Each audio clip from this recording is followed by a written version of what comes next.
And if you didn't know, Monkey D. Luffy of the series called One Piece is going to be in the Macy's Day Float Parade for Thanksgiving.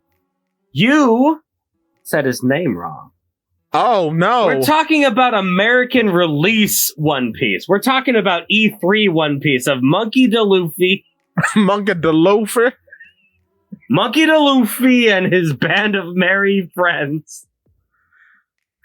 Well, we know that Naruto Uzumaki ain't gonna be in no Macy's Day Parade, I can tell you what. It would not surprise me if Naruto has never been in the Macy's Day Parade. He has not. Never. Never. Goku has. Goku Blue has. I mean, obviously Goku. Yeah. It's Goku. It's Goku. But, I don't know, I feel like Naruto was so big here. Back in around, I don't know, 2007, 2009? I believe it. It would not surprise me if Naruto did not get one float in like 2009 at the height of it all, but I don't know. Well, perhaps in 2025 when he gets his live action series, which is coming, apparently it's a movie. He will get one too.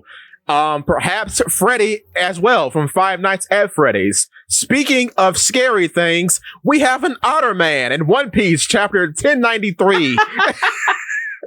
Diggity dog, diggity dog, diggity dog. I can't contain myself.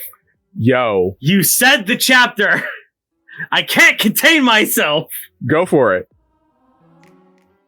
Bluegrass? Bluegrass! Yes, Best sir! Vice Admiral. Best. Easy.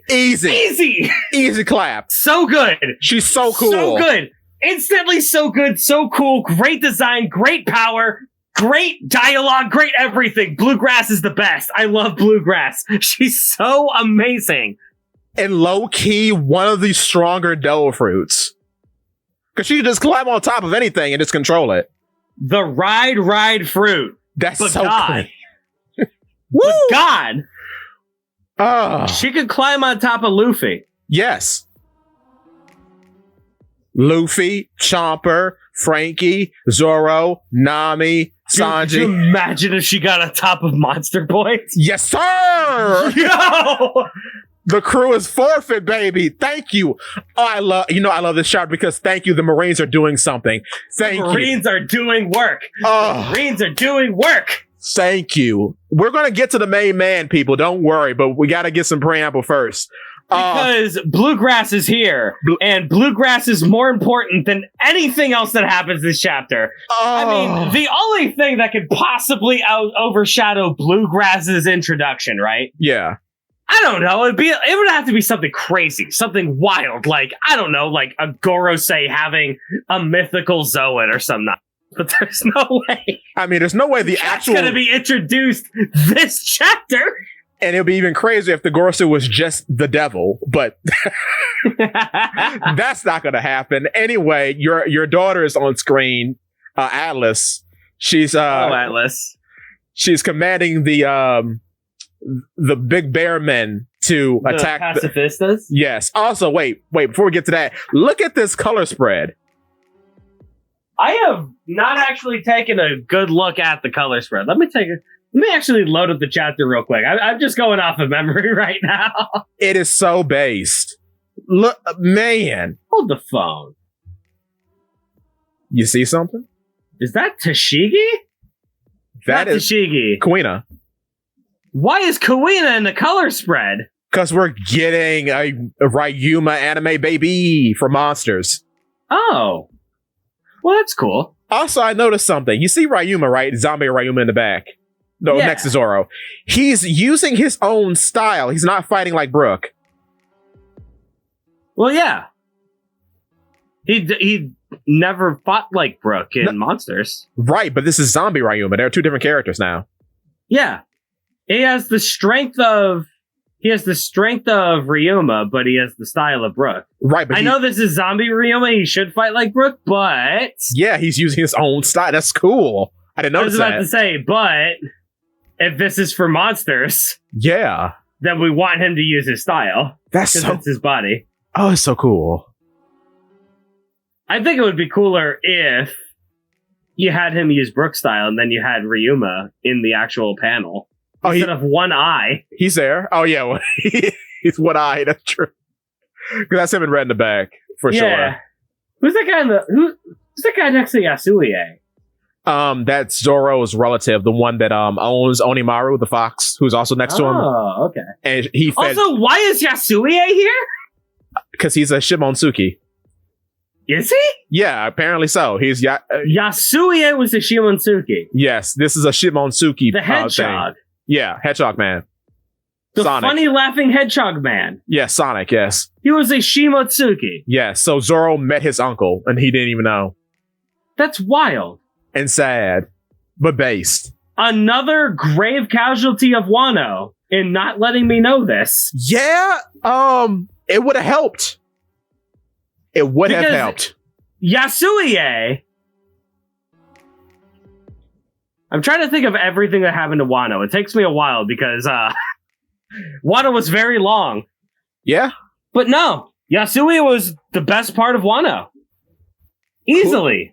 Cool and good. Clean sweep for Yasuie. You're telling me that there was lore that could have made it even better?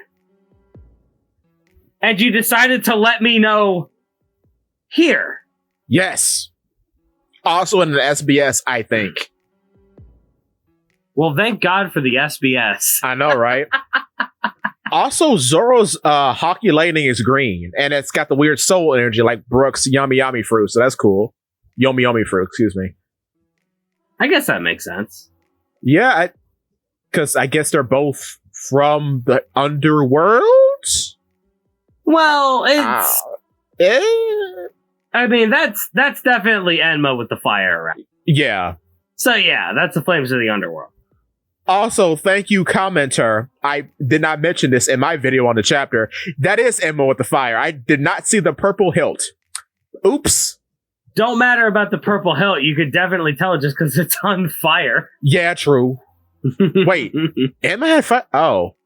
Oh, I'm a fraud. Enma doesn't need... Well, no. Enma doesn't need to have had fire before. But... Strong sword, based off of Hades. Yeah. You have one that has hockey on it, one that has a different design. I just assumed that was Enma because it had something different on it. And I went, and I just twisted my mind into believing it was Enma. I didn't even see the purple hilt. Fair. I just went, oh, Enma, Hades, Flames of the Underworld. That makes sense. And then I just kept going. Well, I mean, you're correct. At least I would have if I looked at this color spread, which I have not until right now. And the red sword is super important. I forgot. Oh, man. What's his name? Sandai? Sandai Katetsu, yes. That is the important Zoro sword. Because it is red. That's the hockey one. Yeah. I mean, it's important because it's cool and good. And I like it. And it goes shing shong when he slices. And we had this really cool moment where he threw it in the sky and put his arm out to see if it would slice off one of his arms to render his three-sword style completely useless. Yeah. On a bet. And it didn't, and he got it for free. That was sick. It was sick. And then he took that loser sword, that I don't remember, but it's dead now because Shu rusted it, and it's in Thriller Bark at the moment. So who cares? Rest in peace, random sword I don't remember the name of. But is actually very important, but I don't remember the name of. Yubashiri, that is... Yeah. That's the shop owner sword. Yeah. Anyway, I'm just surprised that we got Kuina. Right? I'm surprised we got Kuina, and she looks surprisingly old style One Piece. Looking even more like Tashigi, but that's the point. Like, she doesn't look like the new style of One Piece. But she doesn't. Also doesn't look like the old style of One Piece that she was originally drawn in. She's like that. Go on.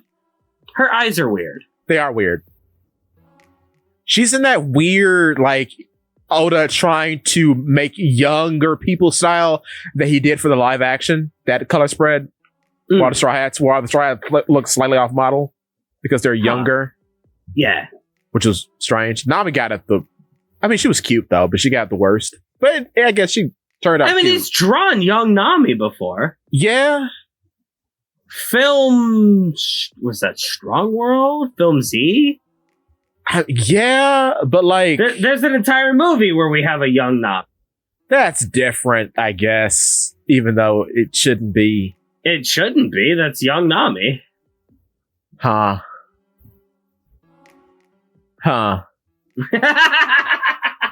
Not expecting me to think that's... Movies aren't canon. Don't think about it too much. Yeah. Zephyr was cool, though. Toshigi being in a panel is cool. I sure wish she would have been mentioned in Wano, but I guess we're Atlas, baby! Let's read the chapter! Atlas! Yeah! So, yeah, those bear boys are lighting the Marines up. So, why does Sentomaru have authority over the authority chip holders if Sentomaru had the authority chip? Don't think about it. It's Jay Garcia versus the defense science warrior god. This is a very awkward name for a chapter. It's probably better in Japanese. Yes. But we find out that Sandy's Lady Radar is a real power. I thought that was a gag. How foolish of me. Anyway. It is a gag, but gags are real in One Piece because this is a gag manga. I forgot my own rule. There are no jokes in One Piece, just funny explanations because the whole series is a big gag. So, oops. Oh, we've also found out the Karaseki sticks to each other, so that's cool. Also, Saturn has been next to Adenda and Mushi this entire time. The man did not give the pacifistas one order. No, he wanted to come there himself. Oh, we're not supposed to say that. No! Anyway. He wanted everyone to believe that they had the upper hand before he made himself known. What a villain. What an absolute lad. He's role playing and I love it. Oh yes, we'll let them kill a few of our men. Dude, that's human lives. We can make more. We can make more. That's what he said like 3 chapters ago. He did, yes. Human lives are disposable. They will always breed more. Which is like, oh, Saturn. You're so problematic. Oh, Saturn. That's so Saturn. I can't wait for him to get Toon Punched. That's going to be interesting. Also, I have a small theory on that will probably make it to a larger video, but I'm going to say it here first. I'm going to say it live here. But we'll get to that later. Because it doesn't matter because he's going to be bodied by Frankie, baby, who's there. Frankie. So yeah, Saturn is just letting his men be killed because he does not care about that. And we are having some like Saving Private Ryan actions. Yes. People behind rocks being shell-shocked of watching all of their friends be murdered around them as the pacifista are just running rampant, killing all of these gormless soldiers. Also, I have to say this. The pacifista Mark III fit is clean. These big trench coats. I love them. Big trench coats. Yeah, that's pretty good. But yeah, this poor guy in the back just watching a man get obliterated as he's hiding behind rubble. Goodness. But yeah. Bonnie's being... You first. Oh, no, you change the subject. You change the subject. It's fine. No, you first, friendo. Bonnie's getting attacked by a clam hammer. Oh, yeah. Which is very funny because this man has a clam hammer. But go on. The clam hammer is very cool. It is. I thought it was something else at first. I'll have to take a look at it. I'm going to be real. Oda has created a very particular kind of style, right? Where your eye is supposed to be drawn to, I guess I'll call it the foreground. even if it's not exactly in the foreground, is very clean. It is. Every other character design is so scribbly and messy. Yeah. Look at this one panel of the Vega Tank 8 with Atlas outside calling out for Bonnie. Yeah. She's great. Atlas is so clean. Atlas looks amazing in this panel. The Vega Tank looks amazing. The background looks amazing. But then you look at every other character. The 3 goobers inside. Oh, Frankie. If I picked up a pencil and started drawing for a year, I could probably draw this. At least in the character design nonsense. That's amazing. Also, I love how big Atlas is. I always get a kick out of it. I love how big Atlas... I love everything about Atlas. She is truly precious and good. She's so funny. I love her. Good baby. Very good. I hope she lives through this arc. Lady Radar. Like, even so, like, God. Every single week, Oda is devolving closer and closer to one. Yeah. Yeah, it does. It's getting so scribbly. Though it gets to the point, like some of his postures. Bonnie dodging the crab hammer looks immaculate. It do. Even though this guy is scribbling. Yeah, he scribbles. But it's like almost like 50-50. Yeah. I don't like in this chapter, Bonnie is like drawn immaculately every time, and everyone else is scribbled up the wazoo. As it should be. As it should be. Because I am biased and this is my favorite character at the moment. Go on. It feels like Oda needs like an extra week per chapter to clean up his lines a little bit. Yeah. But at least he's focusing on the things that are important. I guess, but it never felt like this was the case until Wano had. I think Wano did take the energy out of him. Which is so weird.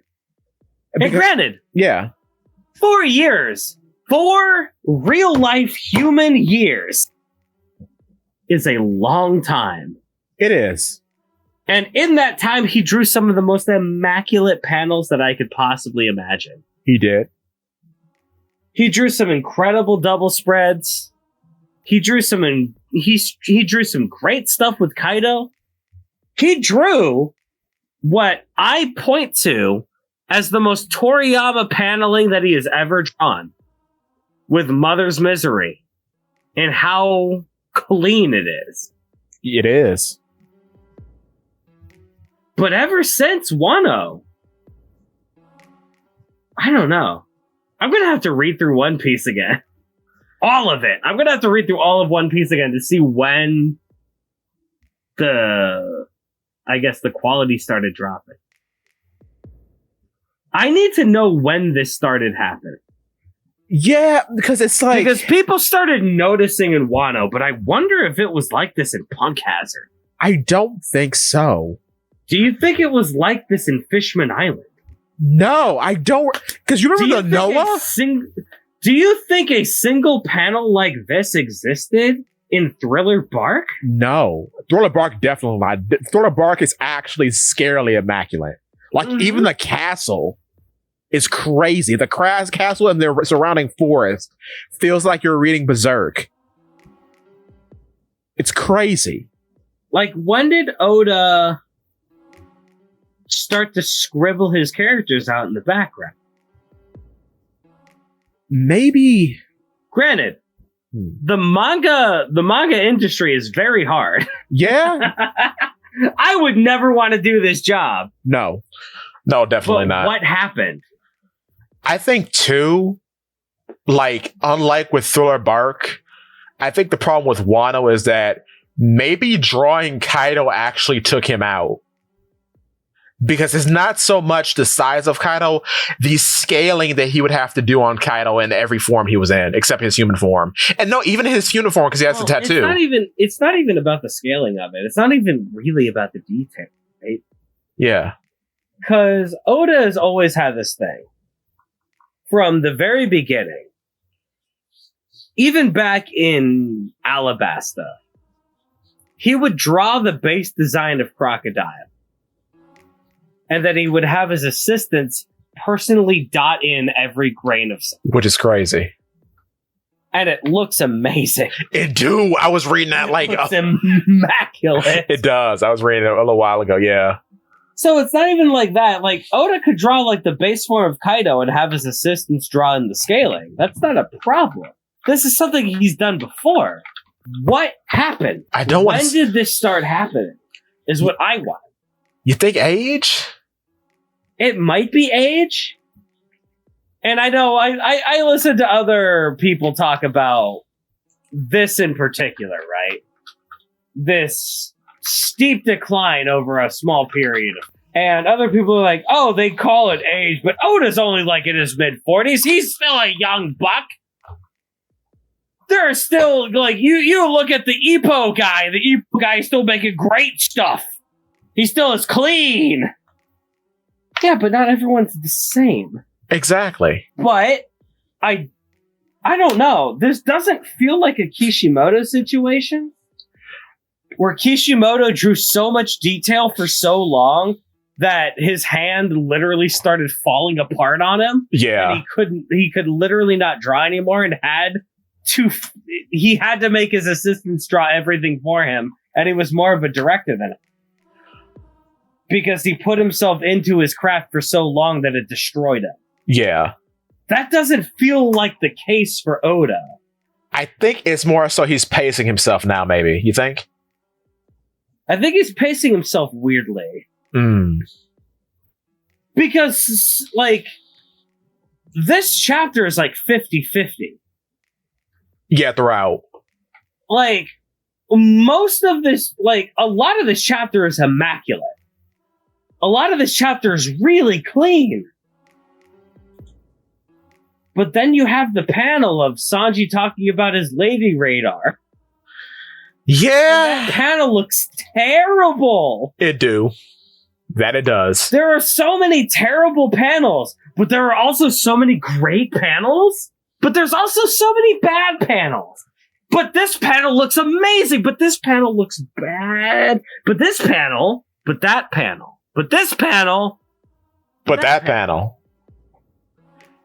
Even like the rubble as this guy is using his scallop hammer to swipe at Bonnie. The rubble is even detailed, but he is just not. You're right. He is not. We're getting into, like... That, I feel, is the reason why so many people are noticing right now. It's not that it's gotten worse. It's just that it's gotten inconsistent. And people notice when things are different. True. People notice when there is a pattern to follow. Right. And when that pattern is suddenly broken. Also, I remember what I thought that I guess call it the crab hammer was. Yeah. The clam hammer. Yeah, the clam.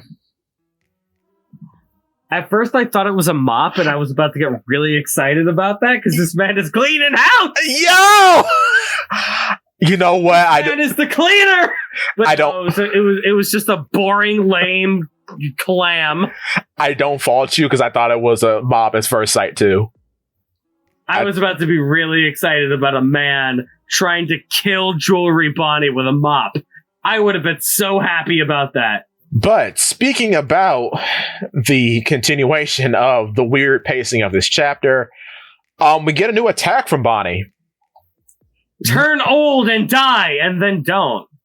Near death, also known as NDE, or near-death experience, in which she causes psychological trauma to her opponent by missing them and then making them experience an age in which they just died, which is very interesting because not too many devil fruits have like psychological effects. Nah. So But you know what's really funny about this particular attack? What? There was one person who was immune to that. Brooke, baby! Brooke, baby! I'm already a skeleton, idiot! Idiot! I've already died before, dummy! But you know what would get Brooke? Him not having any hair. That might kill him. It wouldn't get rid of it. No. Do you think that this weak, disgusting 20-something Marine, who is definitely going to experience male pattern baldness, if not for almost exclusively because he did not sign up for our sponsor, Keeps. Yo! I wish. We're not sponsored by Keeps.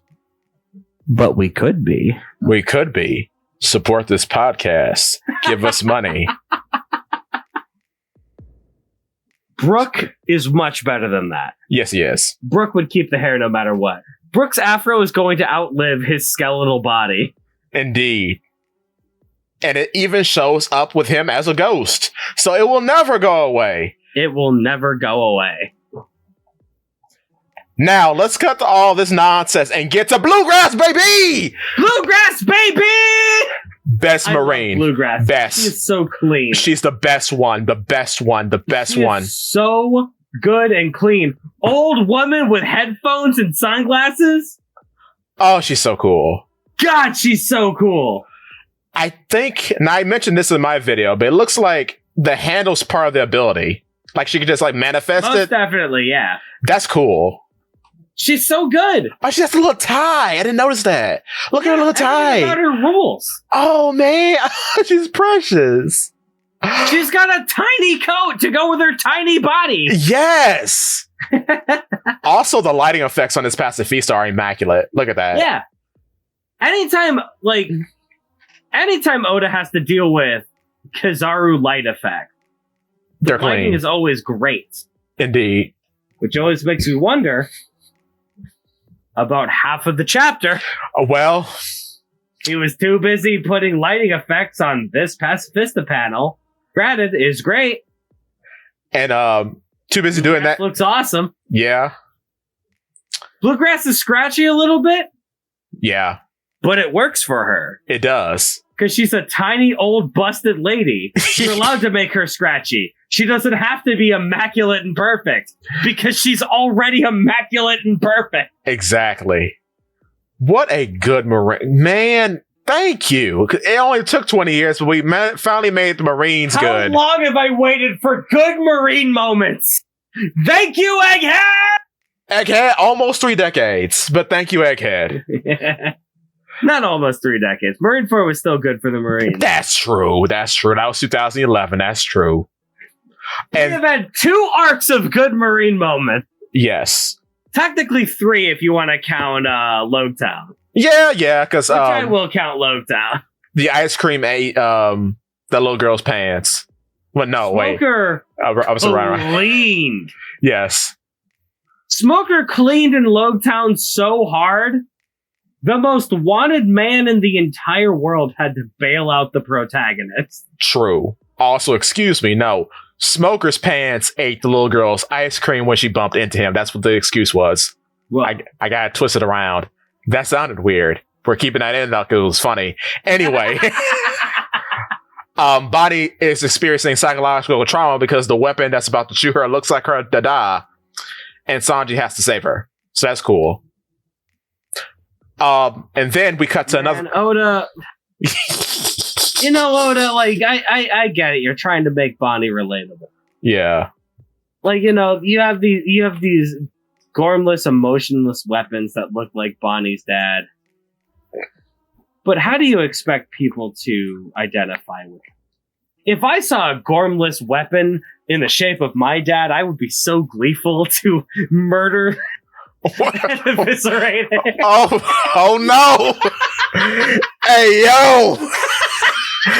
Well.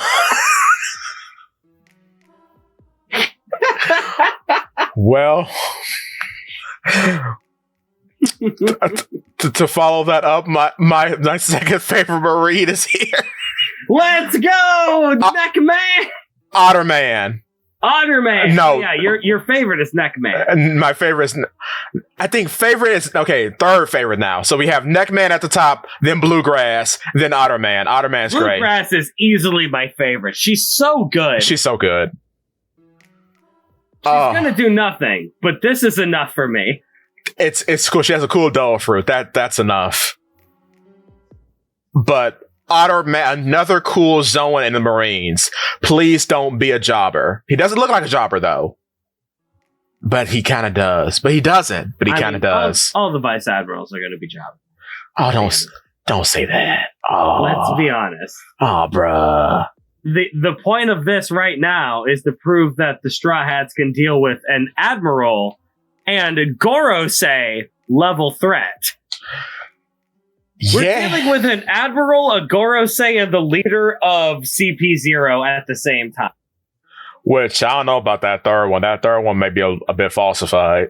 It's a bit falsified, but how much do you believe in the vice admirals when stacked up against that in the same fighting party? I want to be facetious and put all my money on Bluegrass, but I know that's disingenuous. Do you think Sanji is going to lose to Otterman? No. And Sanji is fighting the Otterman. Yeah, we're going to have an otter stew soon. Though I do... Sanji is there to potentially fight him. Yeah. Granted, they're still trying to get away. Yeah. Which is what I want. I don't want fights. I want escaping. We need escaping because we need to preserve the Marines again, please. Yeah. They've lost so much. Please, Loda. Let them kill at least half of the Vegapunk at the end of this. At least... Including Stella. Stella has to die. You know what? I'm going to be real with you. If we get a situation in which York is the only one, that would be interesting. That would be interesting. Because... Wait, have you heard that Blackbeard theory? About what? About her joining Blackbeard and being Blackbeard's Frankie? That'd be funny. Because... okay, this is a tangent. I have always been a big proponent of Randy Savage fighting Randy Savage at the end of One Piece, Frankie versus Burgess. I would love that, but it feels like... I mean, who else would fight? It's going to be Jinbei. Because they throw stuff. That's the point. No. They both throw stuff. It's too easy. Don't give Burgess the Jinbei. That's lame. Or whomever replaces Jinbei if Jinbei doesn't make it to the end. Oh, jeez. Because it makes too much sense. He has reverberations. Sumo versus wrestling, Eastern versus Western wrestling styles. It makes sense, but I don't want it. Judo. I don't want it. Jujitsu versus suplexing. It's throwing, it's reverberation. It makes sense. I hate it, but it makes a lot of sense. I don't know what the strong fruit is. I hope it's good because it sounds lame. I want Frankie to find it because that would be the manliest battle of all time. Yeah, but then too, I thought about this. Out of all the Vegapunks, guess who's wearing the panties? It's York. And Frankie wears a Speedo. Frankie is a biggie, big. York is a biggie, big. I mean, it would make sense because then Frankie would also have, like, if Stella dies, right? Frankie would have beef against the last remaining Vegapunk that betrayed the rest of them, that killed his hero. Yeah, that would make for an actually emotional fight. Because now there's investment. Vegapunk has acknowledged Frankie as a technological colleague. That's what this arc is most likely for. The only other one I could see surviving, maybe because she's the first one we meet, is Lilith. It could just be Lilith in York, or Lilith, York, and Atlas. I can't see Edison surviving. That seems preposterous, because he looks like the sea beast in the ocean. I cannot see Atlas surviving. Not Atlas. Oh, Atlas. We the very first time we see Atlas, she hits Luffy so hard that he thinks that she's Kaido. Yeah. The very first time we see Atlas, we see a very powerful show of strength. From the very beginning, I was like, oh, she's gonna job. Yeah, and then... She's gonna job so hard to someone. And now here she is. Well, I guess we'll get to that by the end of the chapter. Yeah, and then she needs to be put down permanently because she kind of took a Rago gun, which is like, excuse me? Yeah. What?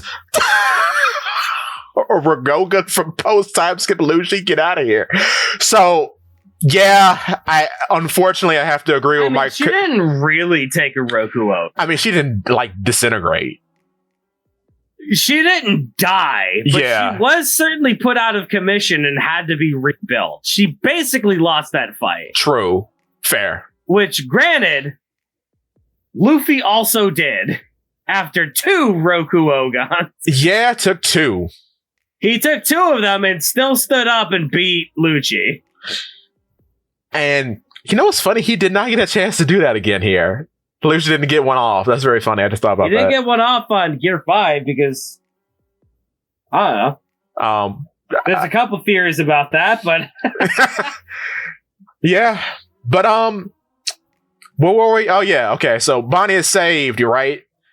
And, we get back to Light Man versus Cartoon Man. And yeah, this is great. Luffy can chase him. Kizaru has a very, very strong showing. He does. Well, this may be sacrilegious. Possibly the strongest Admiral showing in the series. I'm trying to think. Hard to really tell. Because Aki Inu is a strong showing. Aki Inu did the most damage to a Yonko. But then every hit he took was a hard hit. And he was not brushing them off at all. Every hit he took was a hard hit. Yeah, every hit he dished out was... Yeah. And yet, who was standing at the end of the arc? It's the Red Dog, man. Yeah. Clifford is there. It does not matter how many times you hit this man. Not only was he still up, he was still up strong enough to kill Yonkos. And then he beat his colleague in a duel. So yeah, and we definitely know if we're talking death battle, if we're talking power scaling, Aki Inu is stronger than Kuzan. Yes, at the very least because he has a superior devil fruit. Which is you know what's really weird about that situation? Because it's painted as if Kuzan had more solid fundamentals based on the whole Garb cover story, but that apparently did not matter. Yeah, that's interesting. Yeah, your devil fruit is cold, and this man is magma.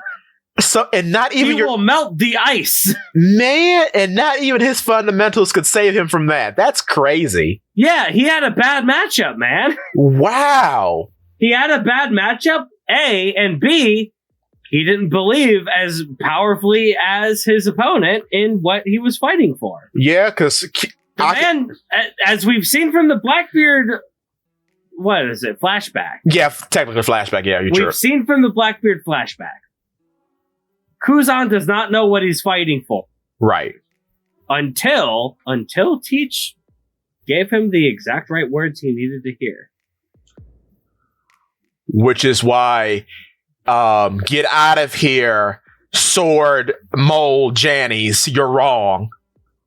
It's because you're right. The preamble for that too is powerful for me. I'm sorry. It's very good.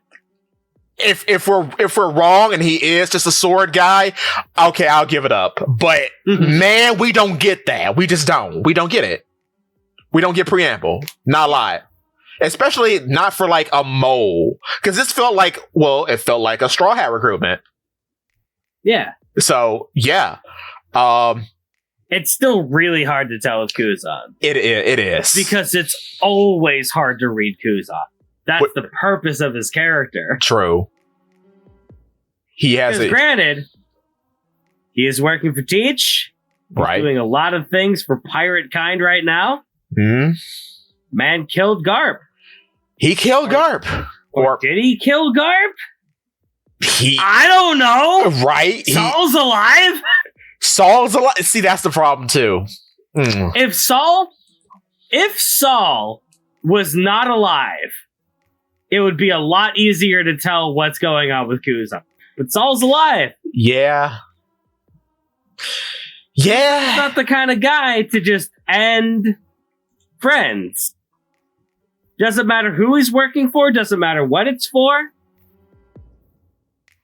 I don't think that Kuzan is going to think that Blackbeard as a threat is scarier than his own beliefs, his own ideals. Blackbeard hired him because he wanted Kuzan to follow his own beliefs and ideals. And if Garp is still alive, which he is, when Garp is revealed to be still alive, Kuzan's going to tell him, hey, you hired me. What were the words that you said when you hired? That we are a group of pirates. We follow our own justice. We follow our own ideals. None of your boys could kill this guy. I took him out. And I decided he's alive. Because I was following what I believe. If you don't like that, I think we're going to have a problem. Right? And you know what's crazy, too? Is Kuzan like the third in command? That's the weird thing about it. Because we don't know. Because I think Kuzan kept Garp alive. Either way. Yeah. Either way, Garp is still alive. Garp is not dead. But there's two ways that we can believe of why Garp is alive. Either A, Kuzan is a mole, or B, Kuzan is following his own, like Blackbeard told him. I want the latter. That's what makes him such a compelling and interesting character, man. The latter is so much more compelling than the former, though. Because him being a mole, like, we've done this song and dance already, please. I can tell you who I think is a mole, but I'll save that for another time. And also, Kuzan has always been a guy.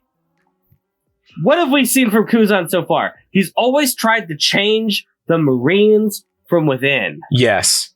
And it didn't work. Did not work. What if he tried to change the pirates from within?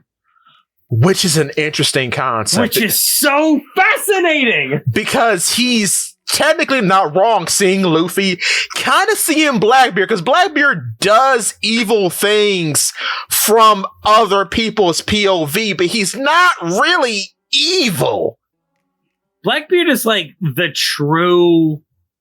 truest meaning of true to chaotic neutral. Yeah, because he does things that are not very, I guess, becoming, but so does the world government. So where do we put him? He's very gray, despite his name being Blackbeard. He has very gray morality. Yeah. The man exists to sow chaos. He doesn't care about what is good.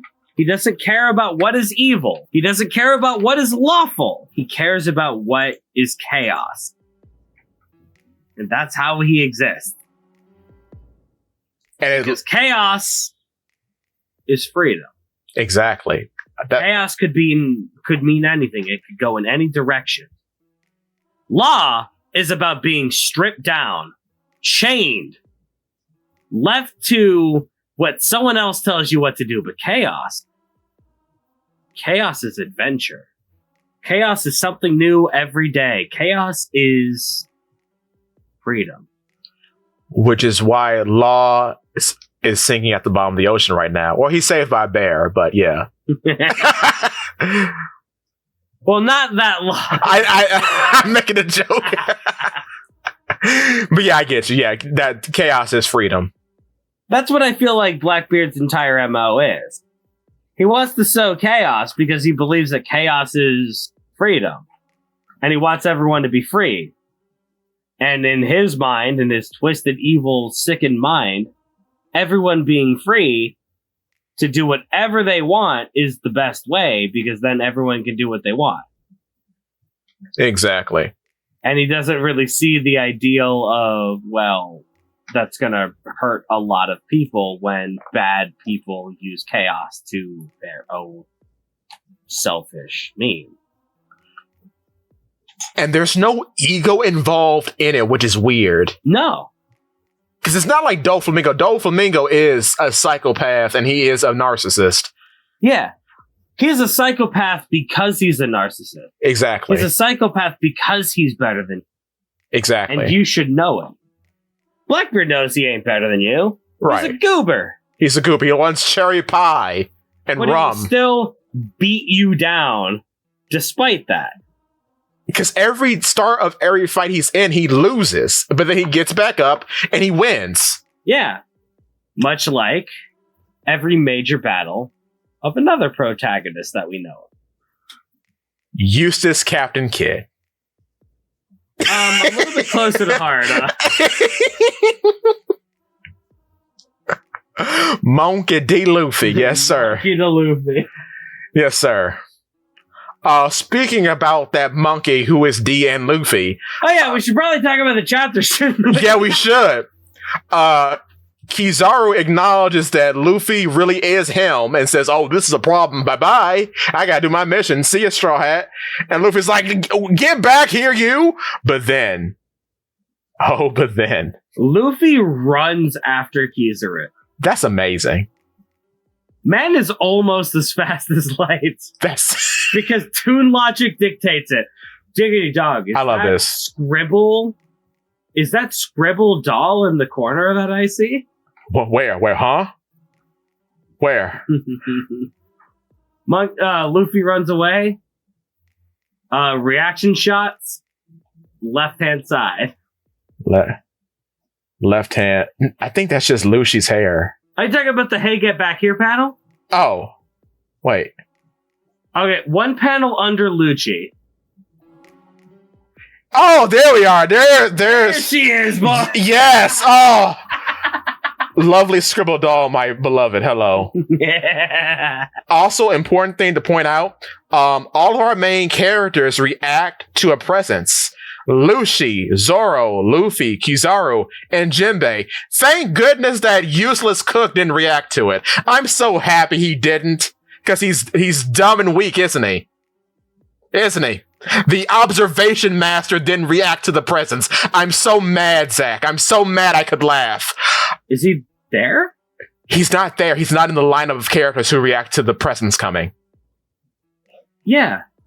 Because he's not there. But he should sense it. He should sense it. He should sense it, but he's not in the scene. But Jinbei's not either. He's off stacking boxes or whatever. And he senses it. Ah! I guess, but Sanji's like half an island away. So? I hate it.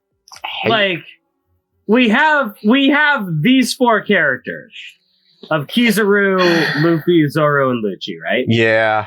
That's because Kizaru, that's saying, hey, Kizaru is headed towards this fight over here. And Luffy is fast behind him. So this is trying to do some subtle storytelling and trying to save panel space, because this is saying Kizaru is headed towards where Zoro and Lucci is. Luffy is fast behind him. So Zoro's going to have to fight Kizaru and Lucci for a little bit while Luffy catches up. And then it cuts over to Jinbei. Because Jinbei is with the rest of the party. And we wanted to have a scene transition. Well, because is he with Nami, Usopp, and Chopper? He's he just off on his own? He's off on his own with boxes or whatever. If he's off on his own, then I guess they just wanted to show that he also felt it, so that everybody would feel that presence. Well, thank goodness that our top two boys in the crew felt the presence. With the two highest bounties under the captain. I don't know, maybe Sanji was too far away. He's at the landing zone. Yeah. Of the thing that they're all sensing. I'm so mad. Zakk, he's at the... Oh! That's true, yeah. Ah! They showed Jinbei before Sanji. Oh. becoming the Joker. So mad. I know we have to continue. I'm so mad. I feel like Oda felt like he had given Sanji enough panel time this chapter, and he wanted to give everybody a moment in this chapter because it's kind of a big deal what happens in this chapter, right? It's a big deal.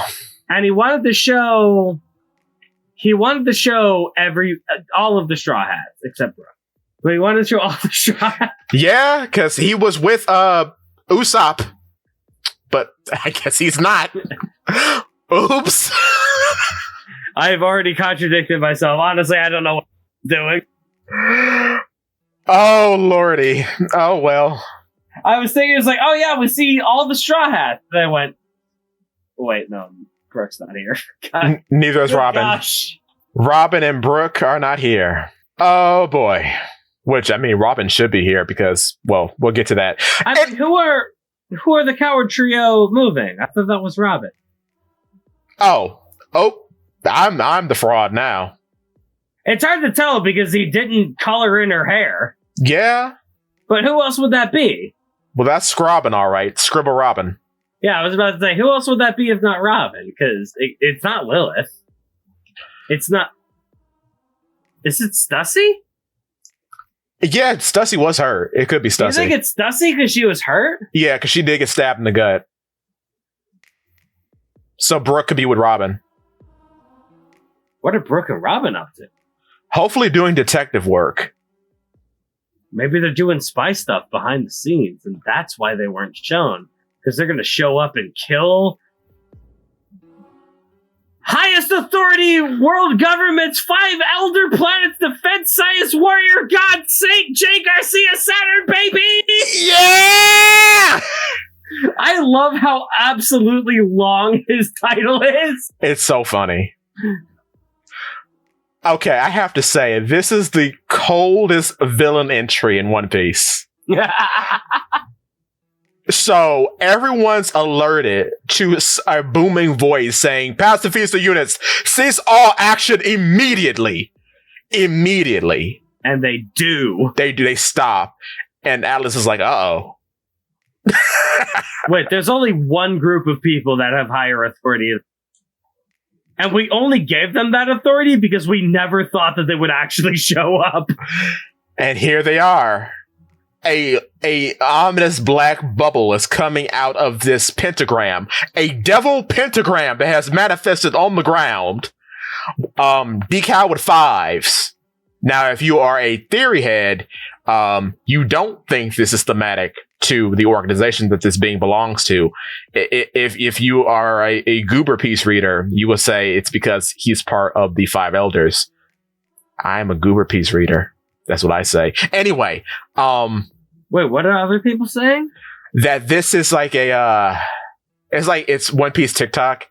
They're saying that this is some like a lore thing. Which, I mean, it could be. I want to stop being mean. It could be. The number 5 is not really instrumental to, I guess, satanic Christianity nonsense. No, it's 6. It's always would be the number 6 or 7 or 13 or 42, or not 42, but just 40. Yeah, those are like the big Bible numbers. 5 has never really been a thing. No, but you know what 5 is a thing in? One Piece. One Piece. I mean, you can't even say like because what we is have it? The East Blue 5. We have the Goro Sei. CP9 was like 5 dudes. Basically, despite being called CP9, they were 5. And then the number of 5s just add up to 20 because it's 4 5s. But it's 5 5. It's 5. I can't count. 25. Which also has no.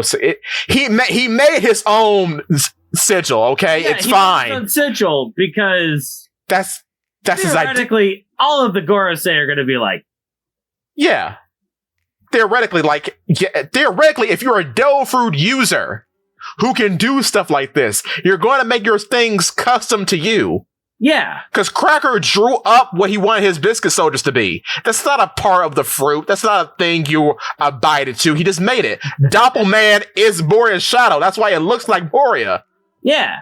Because it's a part of him. I don't know about Daifuku's genie. Don't know about that. But he probably made his genie too. Who cares? Anyway, Giant Spider-Man.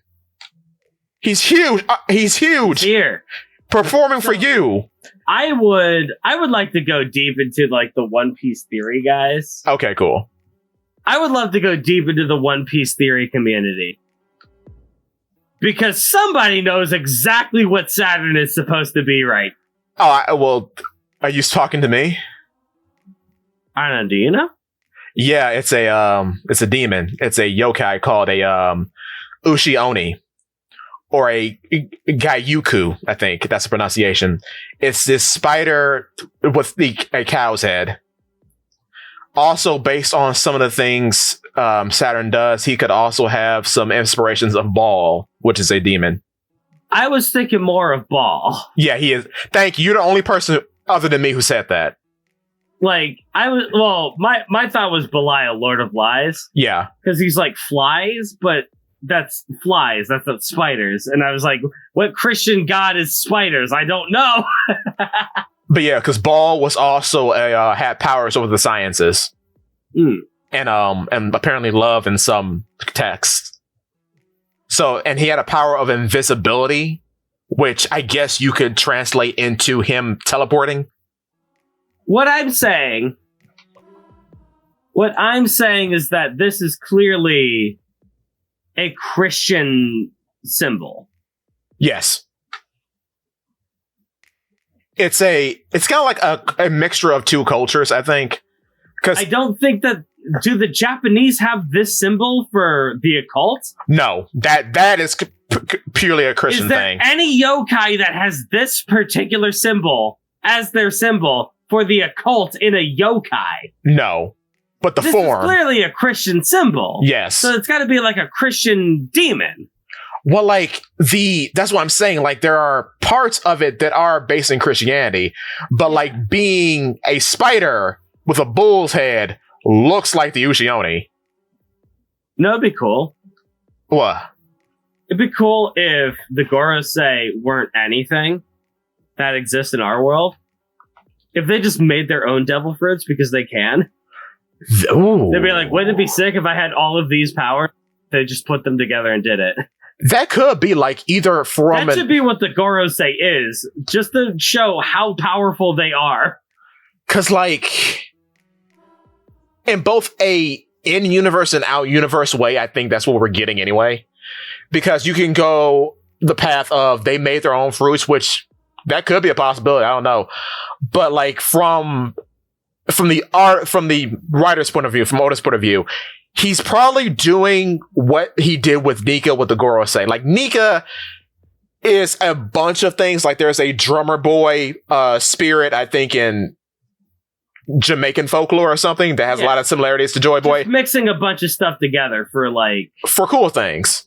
Yeah, mixing a bunch of stuff together to have your own unique pantheon. Exactly. Like, for example, Marco the Phoenix, if he's not really a phoenix, he's like this other Chinese bird that starts with an F. I forgot its name. But he's a mixture of the two. Okay. So, like, mythical Zoans, like, I guess from the start, except for Kaido, maybe, kind of are like these amalgamations of different mythologies, like, mixed in together. Or they're becoming that as we move forward. Yeah, I got no problems with this. This looks cool. It's cool. I just want to know what it is. I'm surprised. Like, you give us the name drop, right? Right, yeah. Usually when a Zoan shows us their full hybrid form, they will tell us the name of the fruit. And they didn't this time. True. And I want to know what on earth I'm looking at. But you know what's interesting about that? This also confirms, going into theory piece a little bit, that the hybrid state is the awakened state. That's like the perfect state for a Zoan. Well, the awakened state is like a more powerful version of the hybrid. Basically, yeah. Because, well, they always said the hybrid state was the best one. Yeah. Like everyone always said. It's not quite as strong, but you get the agility and the speed of a human state plus the strength of an animal. Right. It's like the perfect mix, I guess, of stats. Yeah. It's always been the hybrid state. Speaking of which, do you remember Thriller Bark? Vaguely. I've actually, it's October. I have to do my yearly reread of Thriller Bark. That should 100% be a podcast where both of us just read through Thriller Bark again and we talk about it. Oh, no doubt. We're doing that this month for sure. That could be 100% though. Either next break or next episode. We'll just do that. Yeah. I think next episode. I won't have it all done by then. Okay, fair. Probably next break, because we'll probably get one more chapter and then a break after that. I think it's break week next week. No, we get 1095 next week. Whoa! So he's back on it, but probably after that break, because this is kind of a big deal, and he always takes breaks when there's a big deal. Yeah. But in Thriller Bark, and I'm going to make a longer video about this. In Thriller Bark, there was a giant spider monkey zombie. He was actually a monk. He was a spider with a monkey's head and monkey's hands on a giant spider, right? Yeah. And he was a zombie. And he had tiny little mouse minions who are also spiders. Mm-hmm. I think Garcia Saturn's going to have little baby minions that he produces. I don't know about that. It's weird, isn't it? I only say I don't know about that because typically when it comes down to like mythical zones. Yeah. Mythical zones, you get your crazy transformation. Right. And then on the side, you get one paramecia-like power. Right.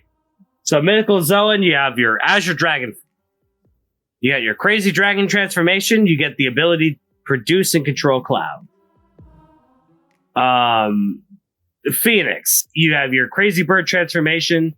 You get regeneration. Right. Feels like with this, crazy transformation, teleportation, summoning power. However, I think you're forgetting about one important factor. What? He is an awakened mythical zoan. I mean, do awakened mythical zoans always give you 2 power? Yes, Luffy. I mean, I guess. Because it's like the rules stop mattering. Because right now, Garcia Saturn is the second awakened mythical zoan in the series. Yeah, I'd love to see how they handled it. So he could technically do anything at this point. Because, like we were talking about earlier, we don't exactly know what he's based off of. A lot of people have said, like... I mean, we sort of know what Luffy's power set is, though. Yeah, but he keeps getting more. He keeps getting more, but that's just because he's the most ridiculous power in the world. Yeah, true. And all of his powers stem from the one thing of that he can rubberize the world around him. He can rubberize logic. Yeah, like... But then there's the matter creation. Heckin' sunglasses. And we get another one in this chapter. Do we? Yeah. Which what else does he make? Let me scroll down. Okay, when he does the coolest attack we've seen yet, Gum Gum No Star Gun. Also, I'll say Kizaru shooting a beam at Luffy and having him spin around to dodge it. That's sick. Well, it's so emblematic of Oda. He could draw like the sickest panels, but the way that he panels things is incomprehensible. Yes, yeah. It's so hard to tell what's happening. Oh, are you saying White Star Gun because he created like a little star on the side there? Yeah. And the problem with the stars is that they're real. They're real, but that's just because Luffy runs on Toon Magic. Yeah, but they're matter. He's making matter. I know that's real out of the box theory piece. Yeah, but he's an Acme. He's an Acme cartoon, right? That's his power set. Yeah, but I guess when you hit Wile E. Coyote on the head with a big old hammer with an anvil, what happened? Yeah, he goes, "Whoa!" and his head starts spinning around, and stars and birds start flying around his head. That's what's happening here. Huh. Yeah. This is just an extension of the Acme logic that he's in. Yeah.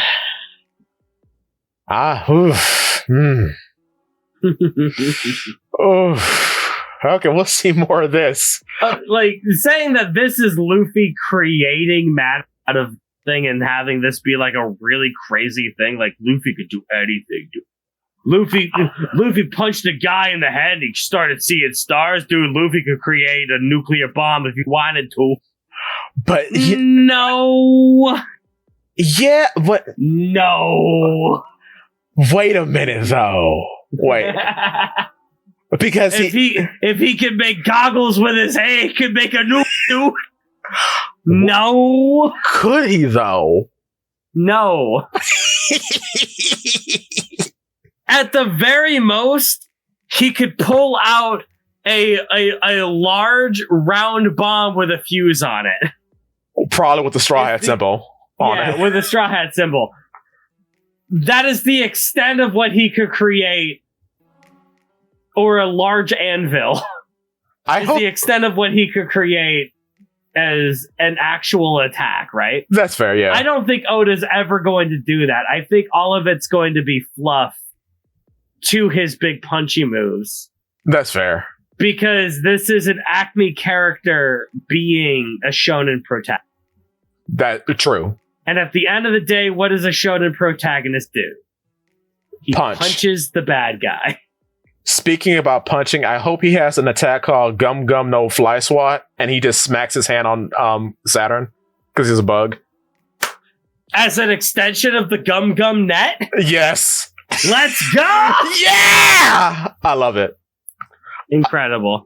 Speaking of Saturn, he just says Nika ominously as Luffy turns back into an old man, because that's what happens when Gear 5th ends. So yeah, Luffy just stops fighting Kizaru. He's out for the count. So this is kind of like a weird thing about this, right? Yeah. Luffy's been fighting all day. All day. He's been fighting all day, using a bunch of different forms. Man is tired. He's pooped. But man was also tired when he was fighting Kaido. Which was a more, I don't know, was that a more dire situation? Kinda, yeah. I guess it was. It had more personal stakes to him. Yeah, and like... It's hard to tell with Egghead just because it's going so fast. Yeah. But the last time this happened, Luffy just forced himself back into Gear 5th and then he kept fighting at full strength. Restarted his heart like NL on Skypiea, and it's not even about restarting his heart.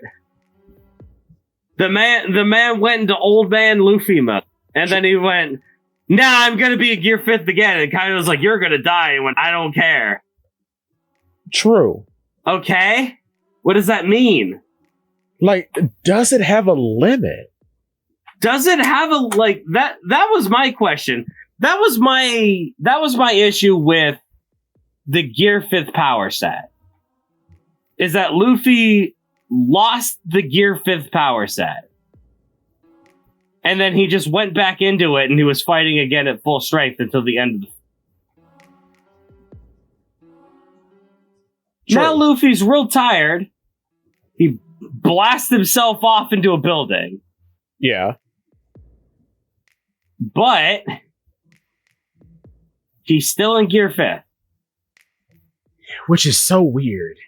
He's still in Gear 5th, which means he hasn't lost the power. But he could lose the power and then regain the power and then be at full strength again? I didn't even notice that. How does that work? You're right, because when he crashes down, he's still in Gear 5th. I didn't even notice that the first time. I noticed that right now as I'm rereading it. He's still in Gear 5th. So he could rest for a little bit and come back out, and then he's still Toon Luffy? So strange. Does it have a time limit? Does it have an energy limit? Does it have a limit? Yeah. Because when he fought Kaido, it seemed like it had a limit. When he fought Lucci, he went out of it, and then he was real tired. It felt like it had a limit, but now it doesn't? Well, or does it? Like maybe he's getting out of it right now. Tongue sticking out. I don't know. Though too, with a lot of gear forms, they do acclimate to Luffy over time. They do, This seems a little quick. Gear 4 always had the same limit that we knew off the top. Yeah. Very powerful form. Powerful enough to contend with Yonko and Yonko Commander.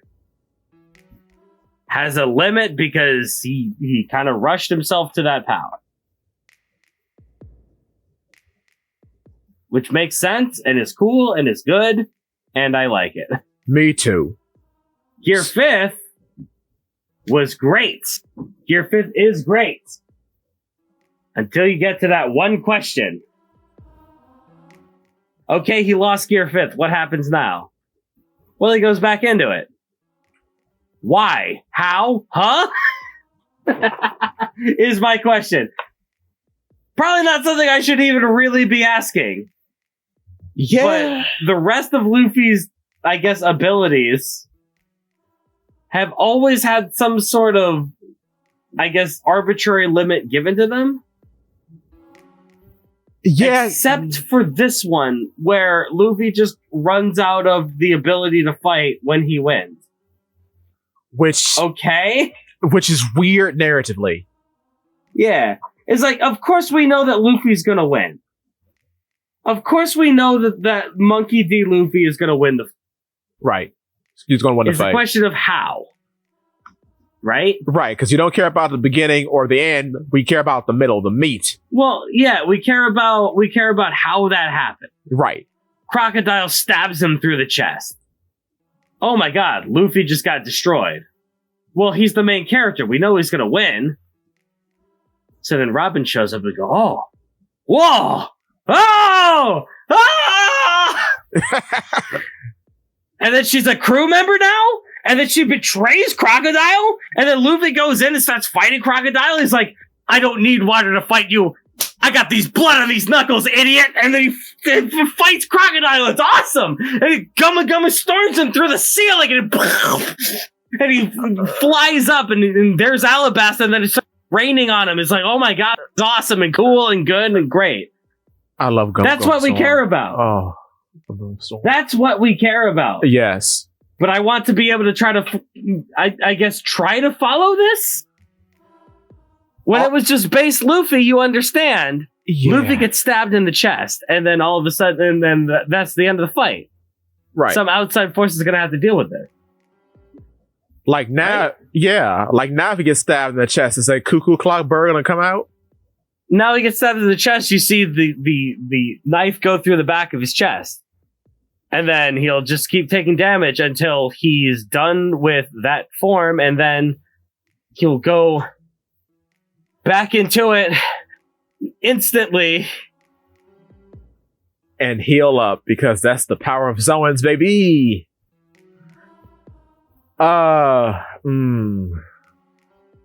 It's so weird, right? Yeah, it is. Like, it's never been like that before. Like... It hasn't. I like it when the drama is the story is happening. I don't like it when the drama is, I'm out of my form! I go back into my form! Let's keep fighting! That's what I didn't like about the Kaido fight. Because that felt like some fairy tale nonsense. Yeah. And Oda's supposed to be better than that. Especially seeing as how we had a dragon in the fight. Fair enough. Oh boy. But yeah. Either way, we don't know that that's going to be the case here. Luffy's still in Gear 5th, but it looks like he's losing the power. True. His tongue is out, he's pooped, he's tired. We're going to have to deal with Saturn for a while Luffy, I guess, tries something else. We got Frankie there. We got Bonnie there stabbing Saturn in the chest. Bonnie for Straw Hat. And we got Sanji there as well. Bonnie. And Atlas there. Bonnie for Straw Hat. Between Bonnie, Sanji, Frankie, and Atlas, I think that we can stall Saturn long enough. Well, as long as he doesn't have the death stare and pop any one of their heads off, which it might be Atlas. I don't think it'd be Bonnie. It could be, but I don't think so. Oh, but, 1095 is going to be a flashback chapter, so I don't know about that. Yeah. But, She stabs me. Who knows? Maybe that stare is like advanced conqueror's hockey. Instead of knocking you out, it makes your head explode. Ew! Well, we're elfin lead boys. Instead of knocking everyone out around you, one guy and it goes. Yeah. If they're weak-willed enough, that's why you can't have anyone who's not a Commodore. Look at him, right? But that just might be his devil fruit. I don't know. He is glorious. He's glorious. Saturn looks awesome. I love him. He's such a big boy. He's so cool. Big spider demon man. I like him. Oh, did you notice he has cow ears? The cow. Oh, cow ears too. Yeah. Yeah, and it's got weird. And his nose like expands out. Yeah. I don't know what the funky like on his legs. Was his nose always like that or no? No, it grew. Fair enough. Because hybrid Zoan awakened state. Yeah. But yeah, I like how his legs are designed with this cool pattern. Very neat. Yeah. Little devil fruit swirls and like fire, I guess, for demon energy. I don't know. Yeah, because you're. I guess I've not read the book on demonology. I don't know. I guess too, like with the swirls, it's kind of like going back to the idea of like you're becoming the ideal within the fruit or whatever. Yeah. So that's why like Luffy has swirly white hair, Lucci's got swirls, and et cetera, et cetera. You get it. But yeah. But yeah, now we have to. How are we going to protect Stella? They don't. Stella can't even look at him. No. And Stella is looking at him. Oh, you know who's going to save the day? Stussy? No. He's coming to the island currently. It's Carrot Baby. Oh, Blackbeard. No, not Blackbeard. I don't know what Blackbeard's going to do actually on this island. It's going to be Kuma. Oh yeah, because he's coming. Well, do you think Kuma's coming here? Yeah, because like I think he's on Marijoa right now. He teleported away though. He popped himself away off Marijoa when he confronted Akainu. Yes. Did he? Yes. Huh. I don't remember that because I think he was in the Kamabaka Queendom, right? Yeah. So he teleported himself to Marijoa, right? Climbed the wall, which is the red line. Which I don't know why he climbed the wall, but he did. So he's at the midpoint of the world. Then he popped over it. So he's going to the new world because he was in paradise, presumably. Interesting. So, like, I guess from where Egghead is, you had to cross the red line to get there. So maybe. Oh man, the best way this ends is that if Kuma just pops Saturn, yo, into the ocean. Bye bye. Could you just throws him halfway across the world? He would be so pissed. Oh, that'd be. I hope that happens. He would be so mad. I hope that happens. That would be awesome. And he doesn't even see it coming, and he just pops him. It's like, Kuma, curse you, Twinkle. And then he dies. And then Kuma dies. And then Bonnie cries. But then we get a flashback of Bonnie. Hopefully we get some resolve about her, because like... I mean, we have to. They've set up too much for that not to resolve. Yeah, like, it's a lot. I mean, she's gotten as much as Law at this point. The last time that we saw Kuma's flashback, it was Kuma being beaten to death by the peasants. True. And then we saw Bonnie and said, "I'm good now." I am good now. More happened there. Yeah. Yeah. That's not the kind of flashback that would make Bonnie just be like okay with everything that's right, with everything that's going on. Yeah. And then she said, "Yeah, right," because Luffy actually says that she was crying all night, so something did happen. Yeah. Well, man. Crazy chapter. I liked it. Me too.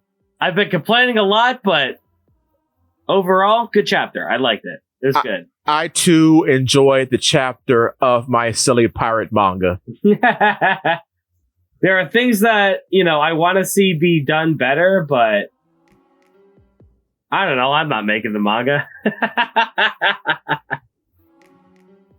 Well, I'm just glad we don't have a break next week so we can enjoy more of Spider-Man Saturn.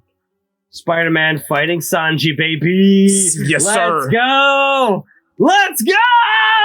Woo! Because absolutely, something's going to happen to Bonnie, and that's going to incense Sanji. And Sanji is 100% jobbing to Saturn here. Yes.